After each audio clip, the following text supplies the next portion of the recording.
โคตรแบบฝนพี่น้องเอ้ยตกแต่เมื่อคืนยังบ่เศร้าอยู่สบายดีได้พี่น้องสบายดีสุขุสุขคนจ้าสวัสดีตอนสายๆด้วยจ้าอุ้ยฝนตกจนไปใส่ปลาได้บุตรสาวสิไปหาหน่อไม้พอสิไปหาหน่อไม้ไปจอบบังเฮ็ด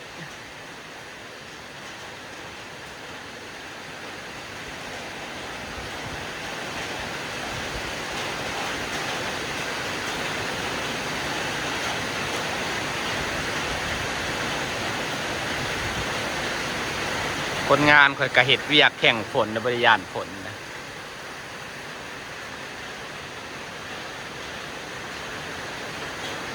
บนหนาวบ่เฮ้ย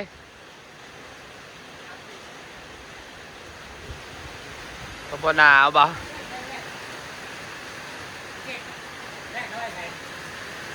คนปูรถแล้วพวกเศษหน้าของพี่ตะปวกเลยเกี่ยวไม่ได้ปวกหัวให้ปลากินแห่งกระดีแต่ว่าให้ปลากินเอาครับปูไว้ไปแล้วเขาเห็ดเวียกเขาต้องได้เหยียบอยู่แล้วเวลาซื้อแป้นไปมาปูแต่ว่าอันนี้ครับปูไว้สำหรับแบบว่านั่งเห็ดเวียกก่อนนะปูซ้ำหนึ่งก่อนใส่เอาอยู่ใส่เอาโพ่นเดียวนั่นนะคือดอกใหญ่ใช่ปะก็ดอกใหญ่ใช่ปะโพ่นเดียวปะนี่นะแกงวันแซ่บๆไอ้ปวกพอออกไปซะฝนนะตกแต่เมื่อคืนเนี่ยก็แห้งทับพกเป็นไรมันแห้งโผล่เนาะได้อยู่ได้จักโตได้กบน้อยอยู่ได้อยู่ได้ปะได้แล้วไปโลกแหก็ต้องยิ่งจะเอาบอกเอาได้บุญกันเลยได้ตรงนี้ฝนนะพี่น้องตกได้ตกดีเลยตกแบบ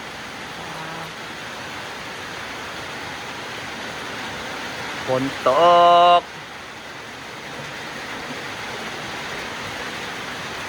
ฝนได้ฝนน้ำห่วยจะสิมากตกอยู่ตลอดคืน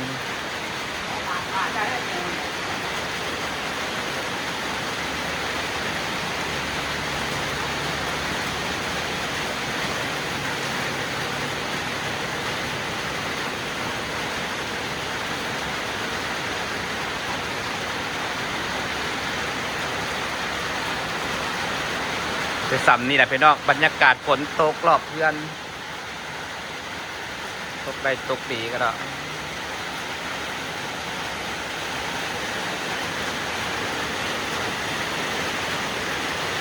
หักฝนโต้ยดอกกระเจียวหมักไปพี่น้องดอกกระเจียวหมักน้ำฝนตกหมักน้ำอันนี้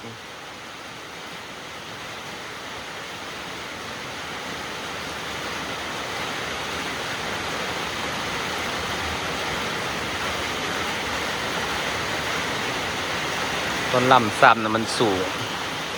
ทำไมไซเกาหลีมันสูงจนตัดมาถึง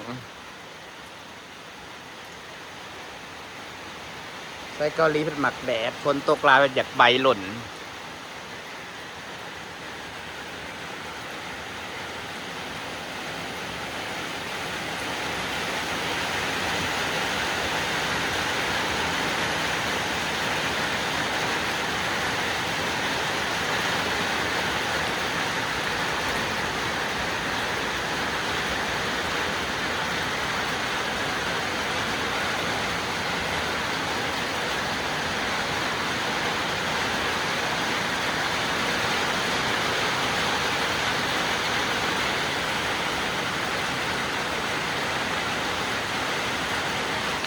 ฝนตกห้ำดอกกระเจียวคักสำดอกกระเจียวจะออกดอกพี่น้อง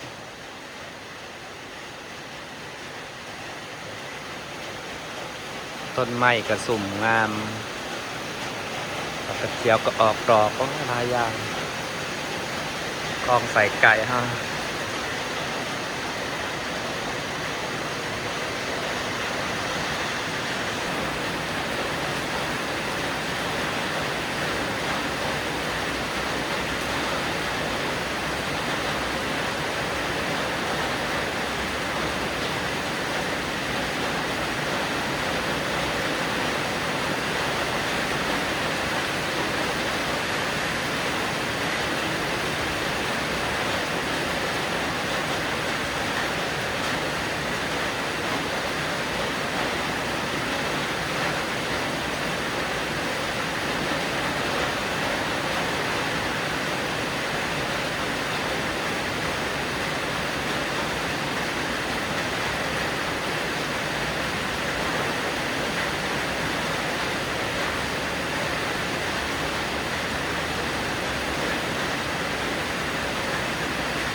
ฝากบรรยากาศไว้ซ้ำนี้ก็ได้ไปหาลกหญ้าใส่เอียนออกก่อนพี่น้องหญ้าใส่เอียนน่ะหลายสบายดีจ้าเนี่ยฝนมันตกได้ตกดีเลย